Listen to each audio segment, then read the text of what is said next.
आमने सामने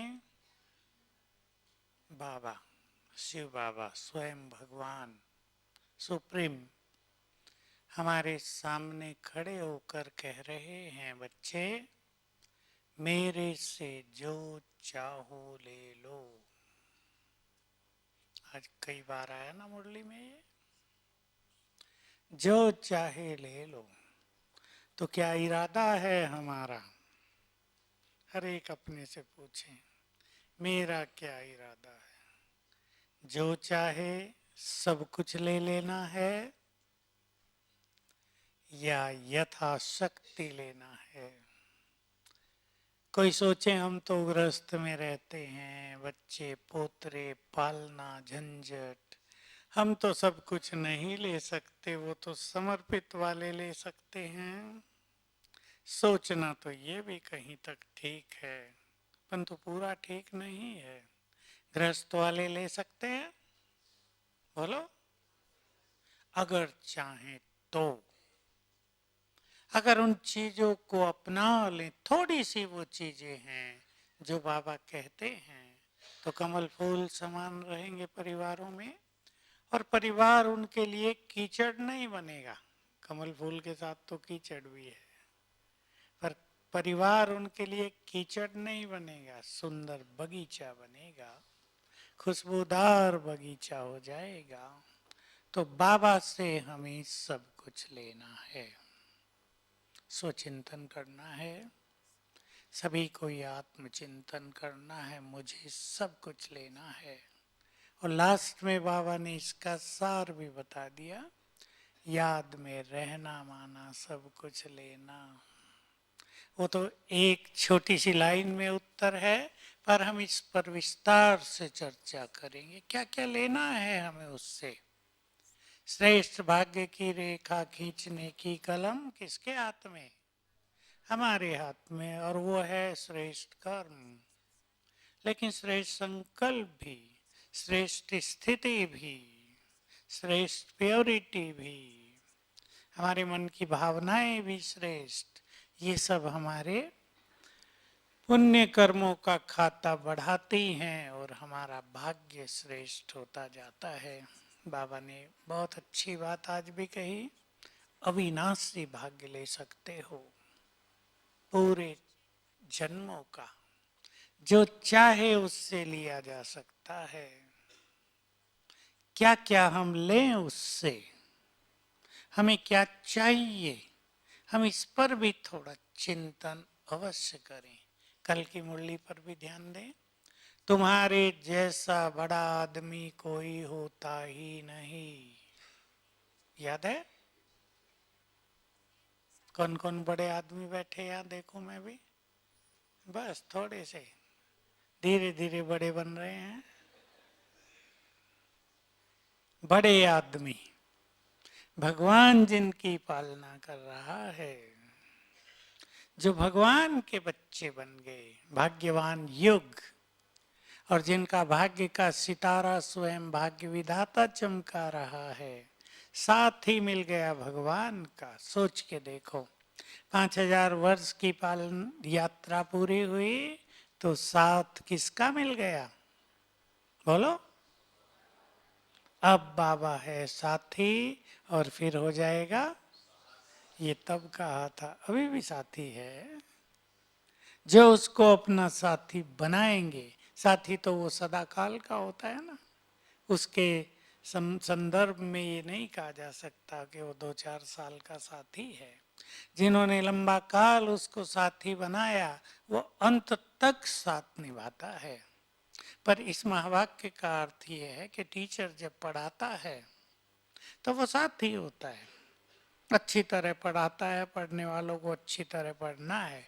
पर जब परीक्षा आती है तो टीचर लिखा नहीं देगा, साथ नहीं देगा। फिर तो उसे देखना है, मैंने जो पढ़ाया ये स्टूडेंट क्या करते हैं, कितने मार्क्स लाते हैं, तो साक्षी हो जाएगा विनाश काल में। और उस टाइम भी जिन्होंने लंबा काल उसको साथी बनाया है, उनको उसके साथ का अनुभव होता रहेगा। बाबा का एक महावाक्य और हमारे कानों में गूंजना ही चाहिए कल का, मैं तुम्हें जितनी ऊंची नजर से देखता हूं, तुम भी अपने को उतनी ही ऊंची नजर से देखो। बहुत सुंदर बात है। भगवान जब अपने बच्चों को देखता है तो कितनी महान नजर से देखता है, ये मेरे बहुत महान, बहुत भाग्यवान, मेरे जैसे मेरे कार्य को संपन्न करने वाले बच्चे हैं। देखो, किसी को बहुत बड़ा काम करना हो दुनिया में, बड़ी कंपनी या बड़ी फैक्ट्री, बड़े उद्योग लगाने हो, और उसको 10-20 अच्छे साथी मिल जाएं जो उसके कार्य संभालने लगे, सफल करने लगे उसके कार्यों को, तो कितना अच्छा होगा।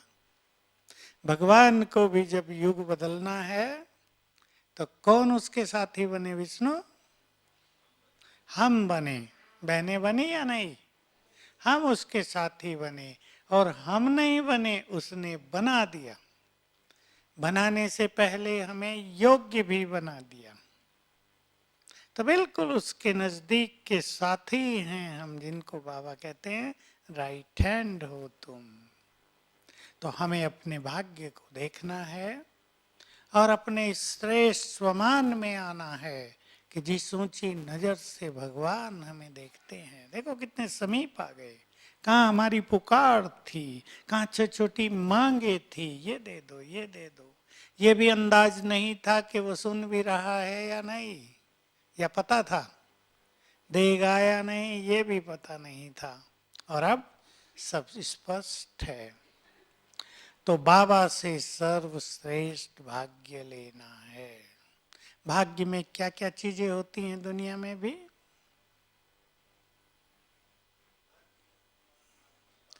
धन बहुत अच्छा हो, धन से पहले तन। तन तन सुंदर भी, स्वस्थ भी तन, फिर धन बहुत अच्छा हो, फिर परिवार बहुत अच्छा हो। मन तो सूक्ष्म चीज है, परिवार भी बहुत अच्छा हो। और बोलो सुरेश भाई, कार्य कार्य भी बड़े हों, सम्मान हो, कार्य भी ऐसे हों हर कदम पे सफलता मिले। कुछ लोग ऐसे होते हैं कार्य तो बड़े करते हैं लेकिन संघर्षों के बाद सफलता मिलती है तो लोग कहते हैं भाग्य साथ नहीं देता। मेहनती तो बहुत हैं, बुद्धिमान भी बहुत हैं, पर भाग्य भी साथ देता होता तो कमाल हो जाता। किसी को भाग्य साथ देता है वो भाग्यवान होते हैं, उनका श्रेष्ठ भाग्य माना जाता है। देखिए बीमारी आती आजकल, देखो छोटी मोटी बीमारी आई, बड़ी भी आई, किसी की सहज ठीक हुई, भाग्यवान माने जाते हैं। और किसी को छोटी बीमारी हुई और चल दिए वापस। ये सब हम देखते हैं साक्षी होके। तो हमें भी बाबा से ऐसा श्रेष्ठ भाग्य लेना है कि जन्म जन्म हमारा तन भी बहुत सुदृढ़, मन भी बहुत ऊंचे विचारों वाला, धन की भी संपन्नता। कितना धन हो हमारे पास? कितना हो हेम सिंह भाई? नहीं, कितना? देते रहें, देते रहें। इतना चाहिए या हमारा काम अच्छा चले उतना चाहिए? कौन कौन माताएं चाहेंगी देते रहें? अच्छा, देते रहें। सच्चा धनवान वही है जो देता रहे, जिसका धन दूसरों के भी काम आए। धन भी इतना हो जन्म जन्म मिलेगा। परिवार अच्छे, संबंध अच्छे, परिवार अच्छे हो, लेकिन आजकल बहुत जरूरी हो गया है संबंध बहुत अच्छे हो, मधुर, एक दूसरे के प्रति स्नेह सम्मान हो, अपनापन हो। आजकल हो गया स्वार्थ, आजकल संबंधों में आ गया है धन केवल। इससे मुक्त हो हम सभी। धन किसको बहुत मिलेगा? जन्म जन्म, सीधी सी बात सब जानते हैं। जो ज्ञान धन से यहाँ झोली भरेंगे, जो ज्ञान धन का बहुत दान करेंगे, हर जन्म में एक चीज और चाहिए हमें, श्रेष्ठ बुद्धि। मन के साथ बहुत सुंदर बुद्धि। ये बुद्धि, भगवान से बुद्धि मांगते हैं ना, सरस्वती से भी विद्या मांगते हैं। ये बुद्धि हमें अब ज्ञान से मिल रही। रोज सवेरे मुरली सुनाकर बाबा हमें श्रेष्ठ बुद्धि प्रदान कर रहे हैं। मुरली माना बांसुरी नहीं, ईश्वरीय ज्ञान देकर हमें बहुत श्रेष्ठ बुद्धि दे रहे हैं। सब देख सकते हैं हमारी बुद्धि चमक गई है। अपने यज्ञ में अगर आप उन लोगों के बारे में विचार करें जो अच्छे अच्छे गीत बना रहे हैं, जिन्होंने बनाए हैं, वो बहुत पढ़े लिखे नहीं हैं।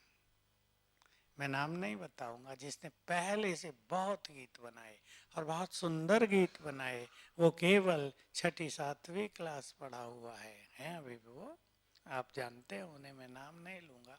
अब जो गीत बना रहे हैं वो भी हाईली एजुकेटेड नहीं है, मीडियम पढ़े हुए हैं।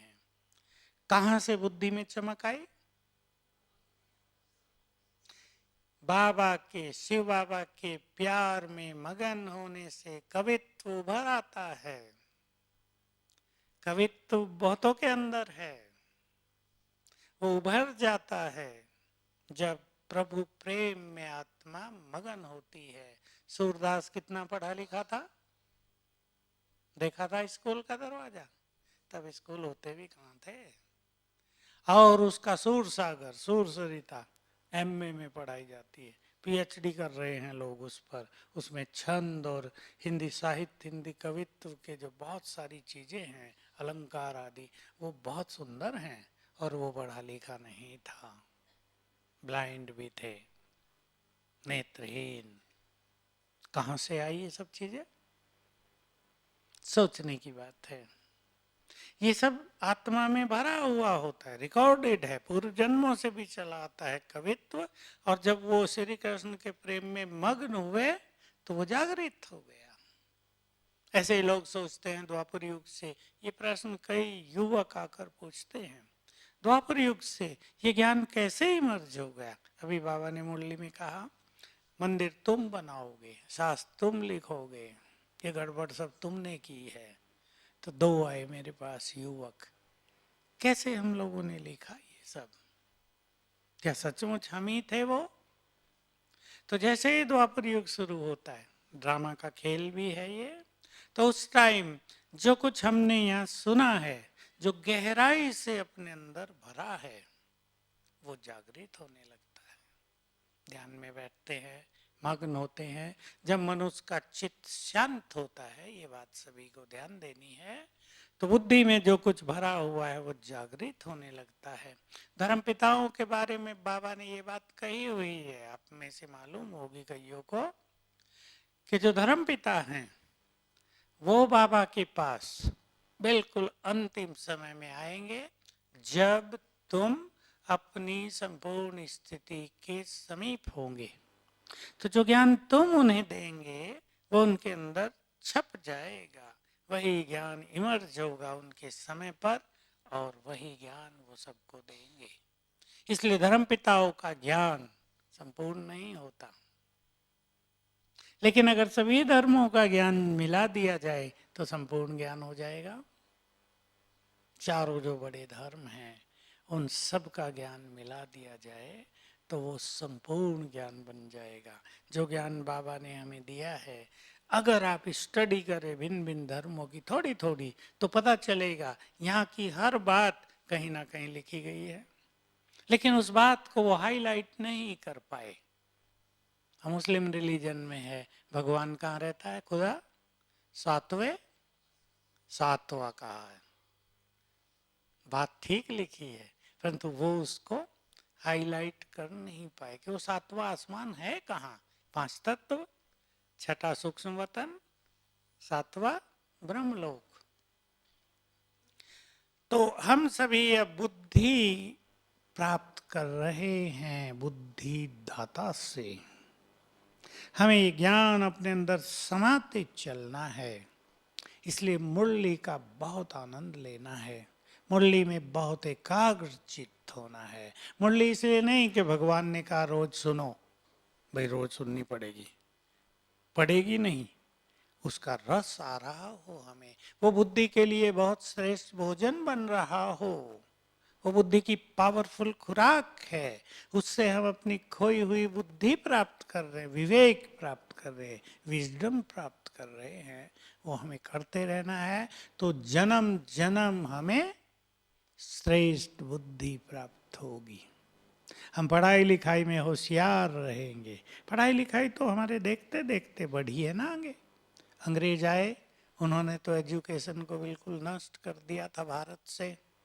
कहीं कहीं कॉलेज रखे थे बड़े शहरों में, छोटे प्राइमरी स्कूल भी नहीं थे, हाई स्कूल भी नहीं थे। हाई स्कूल किसी ने कर लिया तो उसका बड़ा सम्मान होता था, उन्होंने तो बिल्कुल ठप कर दिया था। भारत स्वतंत्र हुआ, कई संस्थाओं ने बहुत सारे एजुकेशनल इंस्टीट्यूशन खोले, उसमें रामकृष्ण परमहंस की संस्था रामकृष्ण मिशन और आर्य समाज और भी कुछ लोगों ने फिर देख देख कर, आर्य समाज ने तो उन दिनों में 360 स्कूल कॉलेज खोले थे।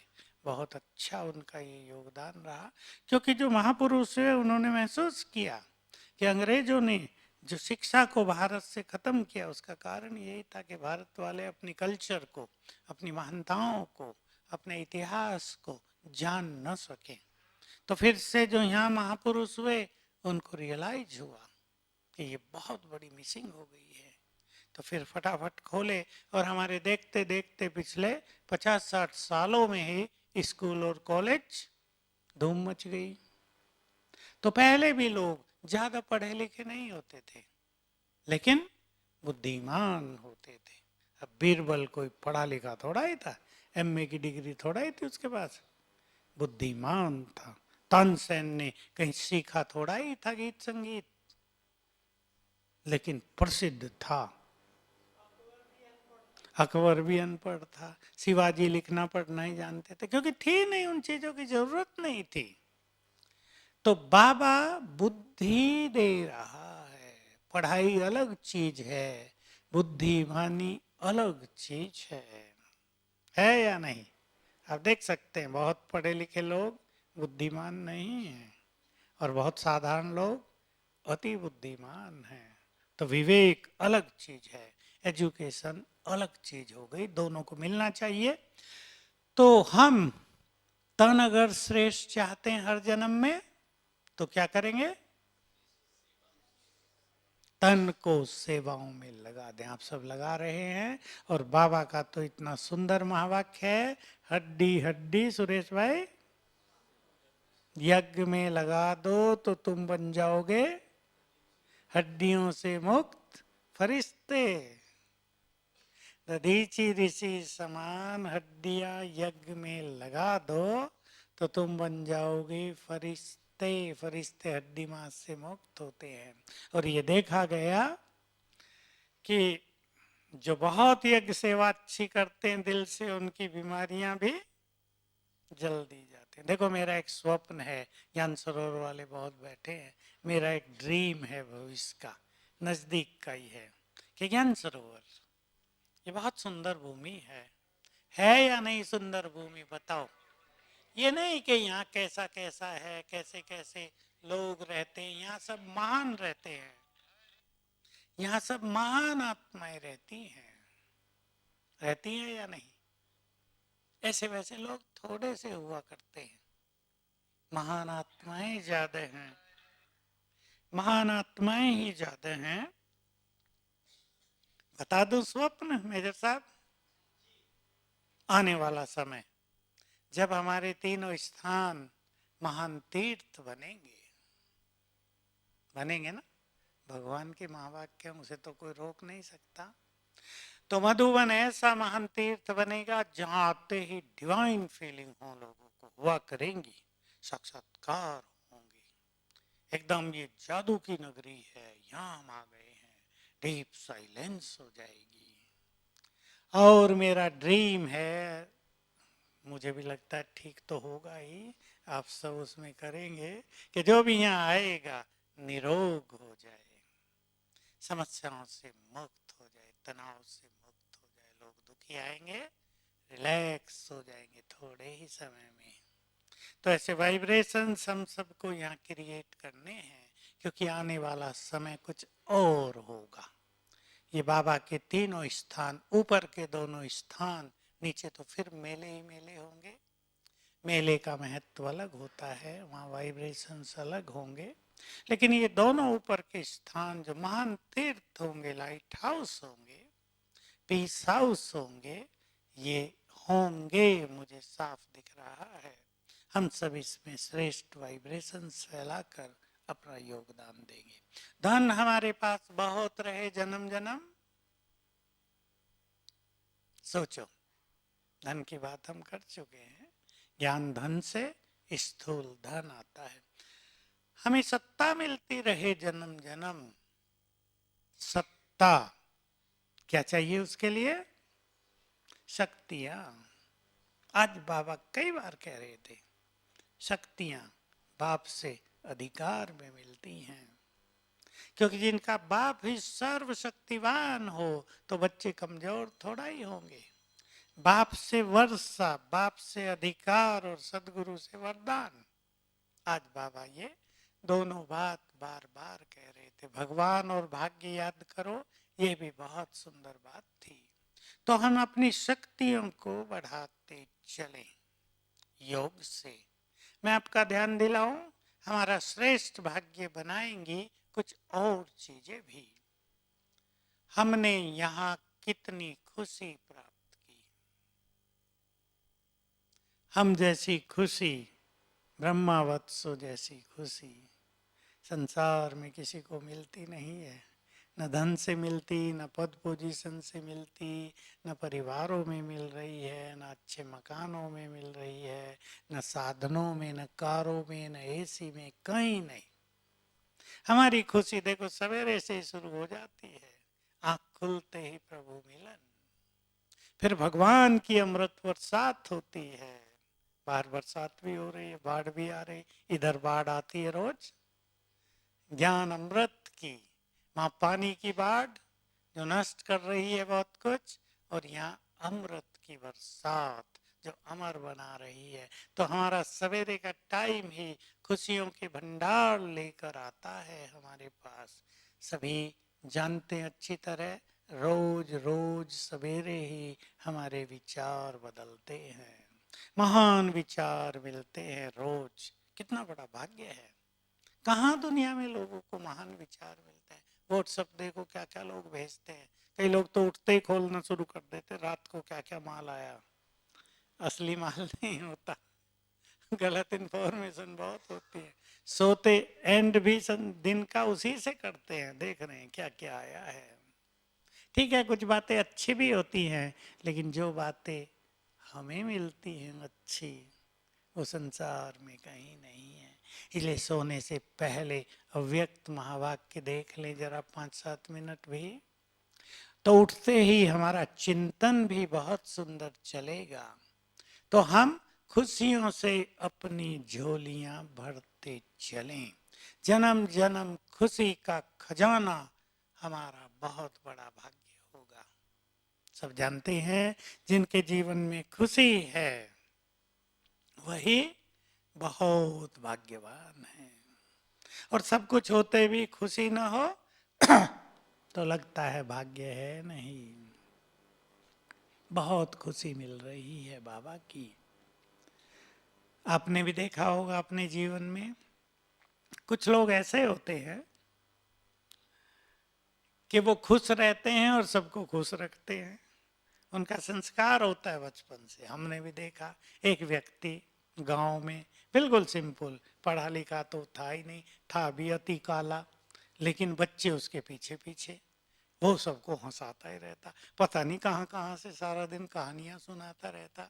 सब खुश, जहां वो जाए खुशी खुश।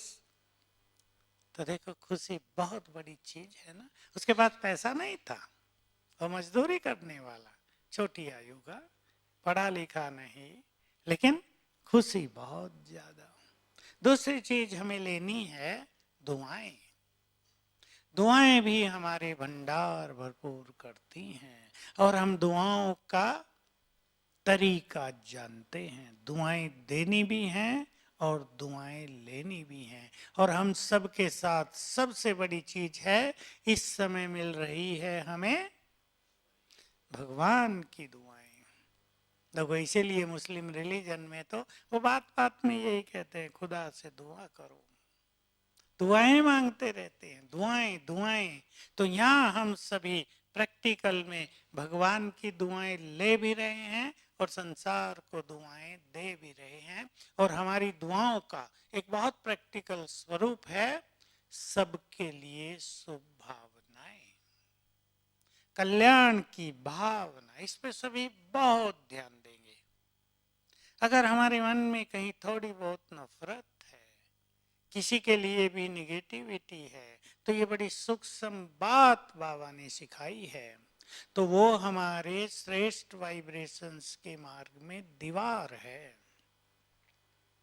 हमारी श्रेष्ठ भावनाएं दूर दूर तक काम नहीं करती। और दूसरी बात मैं ये भी सुना दूं, 2-4 बार आपको यहाँ सुनाई है मैंपन का कितना निगेटिव इफेक्ट होता है।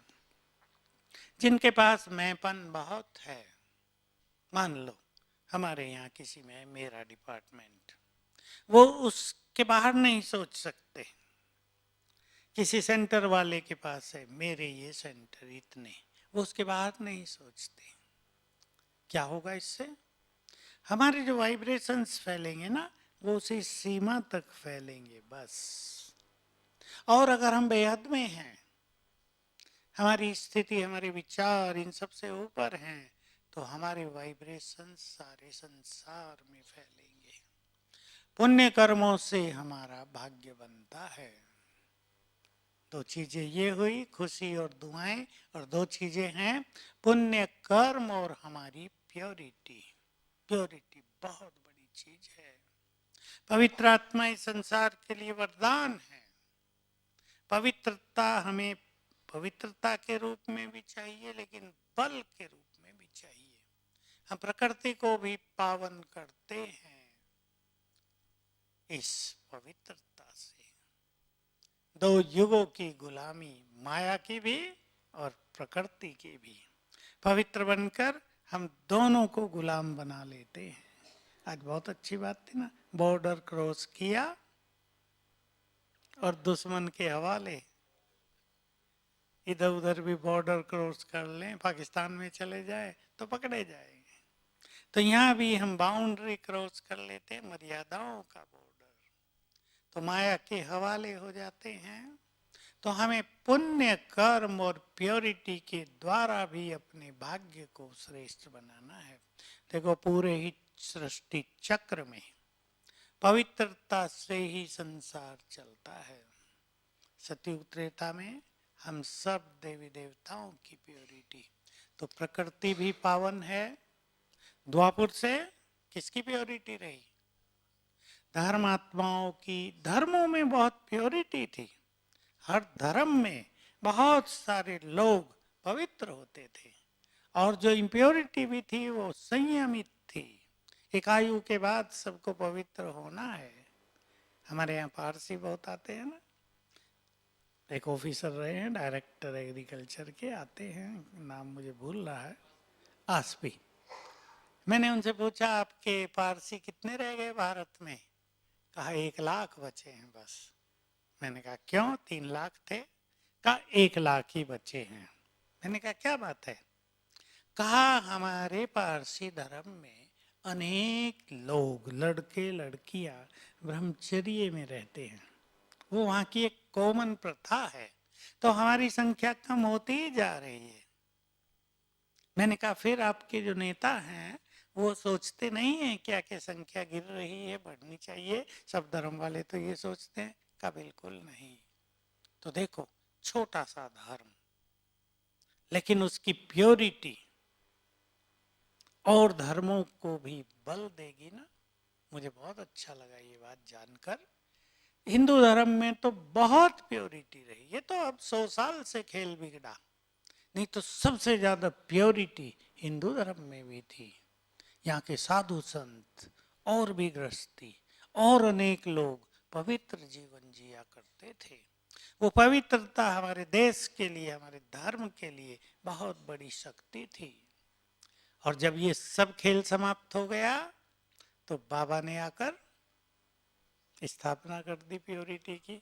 कितना विरोध हुआ, शिव बाबा का विरोध हुआ, लेकिन बाबा की शक्ति तो अपरंपार है। अनेक आत्माएं पवित्र बनती गई और ये पवित्र आत्माओं का बहुत बड़ा कल्प वृक्ष तैयार हो गया है। अब हमारी प्योरिटी संसार के लिए और धर्म के लिए बहुत बड़ी ताकत है। पवित्र आत्माएं बहुत बड़ी ताकत होती है संसार के लिए, अपने देश के लिए, उससे नजदीक आए तो अपने परिवार के लिए। पुण्य कर्म हमें बढ़ाते चलना है और पुण्य कर्मों में हमें ध्यान देना है अब सूक्ष्म बातों पर। हमारे बोल से सबको सुख मिलता जाए। हम अपने कार्यों से, हमारे यहाँ सभी लोग के अलग अलग डिपार्टमेंट हैं, उससे भी सबको सुख देते रहें। जितना हो अपने कार्यों से दूसरों को मदद करेंगे, उन्हें सुख देंगे तो दुआएं भी मिलेंगी और हमारा भाग्य भी श्रेष्ठ हो जाएगा। तो पुण्य कर्मों पर ध्यान देना है। हमारे किसी बोल से, हमारे व्यवहार से दूसरों को कष्ट न पहुंचे। चाहे हम इकट्ठे सोते हों, एक कमरे में 5-7 सोते हैं ना भाई, आई एम सॉरी माताओं को एक बात कहनी है। कई माताएं थोड़ी देर तक बात करती हैं कमरों में, जरा ध्यान देंगे। दूसरे लोग थोड़ा परेशान होते हैं, वो थोड़ी पावरफुल भी होती हैं, उन्हें कोई कुछ कह नहीं सकता, कहेंगे तो तुम आउट। तो माताएं ध्यान दें। 10:30 के बाद फोन पे तो माताएं नहीं रहती, पर मुख का फोन ज्यादा चलता है। हम माताओं के पास बातें बहुत होती हैं, खत्म ही नहीं होती, चाहे सारी रात बैठे रहो। थोड़ा सा ध्यान देंगे, दूसरों को कष्ट ना हो। ये ध्यान देने की बात है कि अगर हमारे किसी व्यवहार से दूसरों को कष्ट हो रहा है, संकल्प चल रहे हैं, तो हमारे सूक्ष्म पाप बन ही रहे हैं। जो पाप जब हमारे सामने आते हैं तो जीवन में अनेक विघ्नों का मनुष्य को सामना करना पड़ता है। तो अपने व्यवहार से, अपने घर में, अपने जहाँ रहते हैं एक साथ, नहाने धोने में ध्यान रखना है। देखो मैं तो बताऊं, जब हम लोग यज्ञ में आए, यज्ञ बहुत छोटा सा था। हमारे विश्वतन दादा थे, जानते हैं ना सभी, वो भी रोटी पकाने आते थे एक टाइम। सब बड़ों बड़ों को सब काम करने होते थे, केवल आनंद किशोर दादा को छोड़कर, क्योंकि वो बड़े थे, मैनेजर भी थे, तो सभी आते थे। तो हमें सिखाया करते थे, तुम्हारी एक रोटी भी जली ना, जो वो खाएगा उसको संकल्प हुआ ये तुम्हारा पाप होगा। मतलब इतना स्ट्रिक्ट हम लोगों को कर दिया गया था कि हमारे किसी भी कार्य से दूसरों को कष्ट न पहुंचे। खाना बनाया है ना, नमक ज्यादा डाल दिया ना, लोग खाएंगे तो सही, लेकिन तुम्हें दुआएं थोड़ा देंगे, ये भी पाप हो जाएगा। तो एक सूक्ष्म गति जो कर्म की है, उसको ध्यान में रखते हुए हम लोग लकड़ियों पे भोजन बनाते थे। आपको बता दूं, तो लकड़ियां कभी कभी जलते जलते बाहर तक भी आ जाती थी। तो ऐसे कोई बड़े आ जाते थे ना, कहते थे ये बाहर जल रही है, वेस्ट हो रहा है, इस पे पानी क्यों नहीं डालते। हम तुरंत उस पे पानी डालते थे जो बाहर जल रही, भले धुआं हो जाता था पर वो बाहर नहीं जलनी चाहिए, वेस्ट हो रहा है यज्ञ का। तो कहते थे कि अगर यज्ञ का थोड़ा भी वेस्ट हुआ, देखो यज्ञ में दिया किसने, हो सकता है किसी गरीब के 10 रुपए लगे हों, और वो तुमने वेस्ट कर दिया तो ये सूक्ष्म बोझ तुम पे चढ़ जाएगा। तो ये कर्मों की बहुत सूक्ष्म गति है। हर चीज का हम ध्यान दें, यज्ञ का कुछ भी वेस्ट न हो। याद है पीछे की मुरली, बाबा कणे कणे का देता भी घना है और कणे कणे का हिसाब भी घना ले। घना माना बहुत ज्यादा, ये हिंदी हरियाणा और यूपी का शब्द है। कणा कणा माना एक एक चावल के दाने का भी हिसाब देता है बड़ा, और अगर गड़बड़ की तो हिसाब लेता भी है बड़ा। हम ध्यान दें, ये भगवान का यज्ञ है और ये अनेक गरीबों के धन से चलता है। साहूकारों के धन से अभी नहीं चल रहा है, वो अंत में चलेगा। अब ये गरीबों के धन से चलता है, तो हमारा भी पुण्य बने, उनका भी पुण्य बने, कुछ भी वेस्ट ना हो। मान लो लाइट ही जल रही है और जल रही है, सारी रात बेकार जल रही है, हमें उस पर ध्यान देना चाहिए। ये छोटी छोटी चीजें भी काउंट होती हैं हमारे पुण्यों में।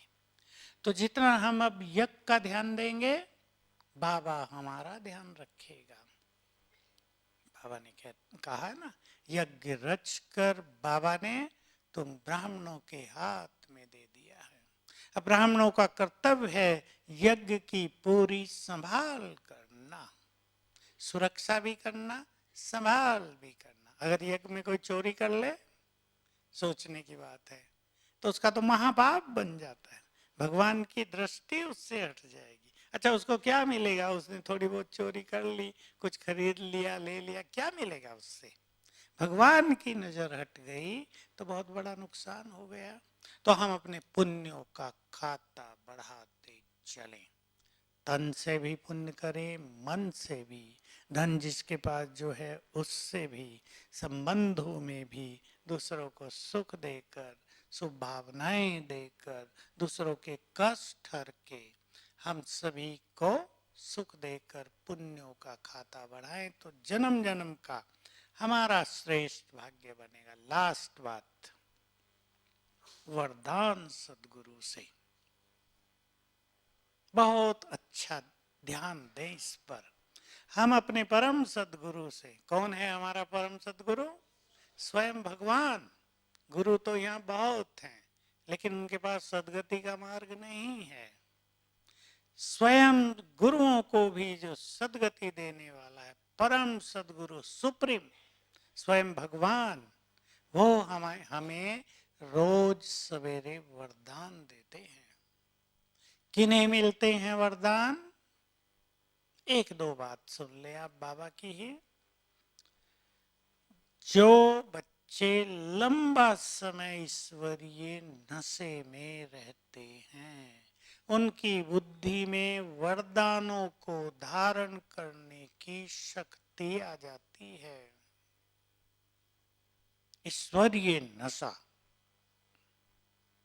कौन पढ़ा रहा है, कौन मिला है, कौन हमारा साथी बना है, किसने हमारा हाथ पकड़ा है, हमने किसका हाथ पकड़ा है। बहुत अच्छा ईश्वरीय नशा जो चिंतन से प्राप्त होता है, उसमें रहने से हमारी बुद्धि वरदानों को धारण करने में सक्षम हो जाएगी, कैपेबल हो जाएगी। तो रोज सवेरे हम बाबा के पास जाएं, उसको इस रूप से याद करें, वो परम सदगुरु है, वरदाता है, और फील करें उसने मस्तक पर तिलक लगाकर मुझे ये वरदान दिया। एक वरदान को 7 दिन तक लेंगे। सबसे सुंदर वरदान है विघ्न विनाशक भव, क्योंकि सबके विघ्नों को हमें नष्ट करना है। श्रेष्ठ योगी भव, विजयी भव, विजयी माना माया पर विजयी।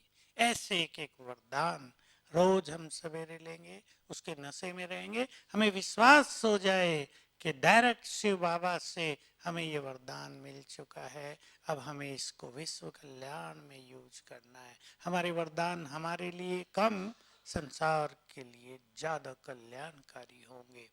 तो सदगुरु से हमें वरदान मिलेंगे, उसके पास जाकर बैठे, विशेष रूप से सूक्ष्म वतन में उससे मुलाकात करें, दृष्टि लें। फिर मैं रिपीट कर दूं, मैंने पहले भी बताई है, बहुत अच्छे पुरुषार्थी बैठे हैं। रोज सवेरे बाबा से दृष्टि लें और संसार को दृष्टि दें, पूर्वज के नशे में स्थित होकर। तो हमारे पुण्य ही पुण्य जमा होंगे, हमारी दृष्टि से फैलने वाले वाइब्रेशंस न जाने किस किस का कल्याण करेंगे। ओम शांति।